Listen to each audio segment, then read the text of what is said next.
Hi, I'm Paddy Holohan. Welcome to SBG Talent. I'm a fighter always, you know. Like, I want to fight. That's what I want to do. I've actually kind of turned my passion onto other things now. Like, so I'm gonna try. I'm training for triathlons now and different stuff to kind of get an outlet, because I need that outlet. Fighting was my outlet, and with jiu-jitsu and things like that now, still on my back, I'm still a little bit kind of, sometimes I'm good, sometimes I'm not, and I'm still working on getting that injury kind of healed. And these are stuff that you stick back with sellotape, and you got to replace the tape every now and again. But not fighting this hard. Sometimes, like, to be honest, I'm going to sit down one day and I'm going to watch all my fights, and I'm going to probably drink 6 bottles of Budweiser and then maybe cry at the end of it all.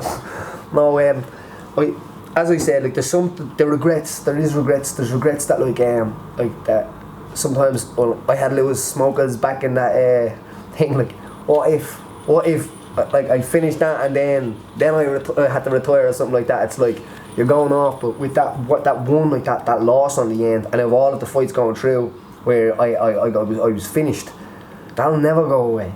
That people don't. You have to be a fighter to understand that like, I would fight that fight every single day until I got that result right. And then when I was watching Lewis's last fight, I was actually I was a little bit more impressed with myself, because I was like, wow, like, he is incredible. He's a really good fighter, Paddy. He's probably going to fight for the belt next after this Ultimate Fighter thing goes through. But I know for that first round and stuff like that, I had that full control. Now, there's no question about it, I'm not going to say his name, but I gassed that night. And as we had this conversation just before this, like, I know that my gas, that was 100 mile an hour of a grapple. It was warm in there. There was a lot of pressure on little kids to go out and take that main event spot in one day. You know what I mean? This is the UFC. The last person that did do that was Conor McGregor in a way. So I'm the second ever Irishman to do a main event in the UFC, and the pressure was on, because when you're in the UFC, it's not just about doing the main event, it's not just about you winning, it's about entertaining everybody that has brought in. And I got nothing but good messages, if I could,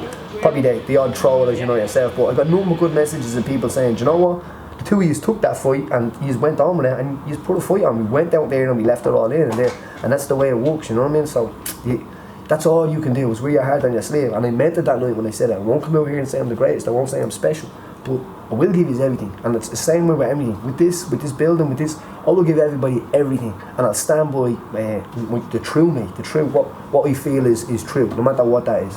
Now, I know if you had rewinded me 5 years ago when I was looking at somebody saying that, well, I've done the main event in the UFC and I've done the thing like that, I'd be just like fascinated with them. Like, what was it like? What was this? But when you get there, it doesn't really feel like that. It's not like that. It's the same thing. It's you're fighting, and you want the result in a way of, I wanted to go out there and I wanted to do what I knew I could do. Now, I know I could have finished that choke in the first round, and it's them little things where you're like, it eats you up inside, and you probably never get another chance to do it, which was the worst part of it. So it's just, I will enjoy it. I will enjoy it one day. I know that I've done a lot of people proud, and do you know what? I've done a lot of people didn't expect of me, and I'm happy of that. I was definitely, I could have headed on a bad road. A few people that I've been very close with, and a few people that I've grew up and probably would have taken advice of are gone in different ways now, where, like, it can be either way.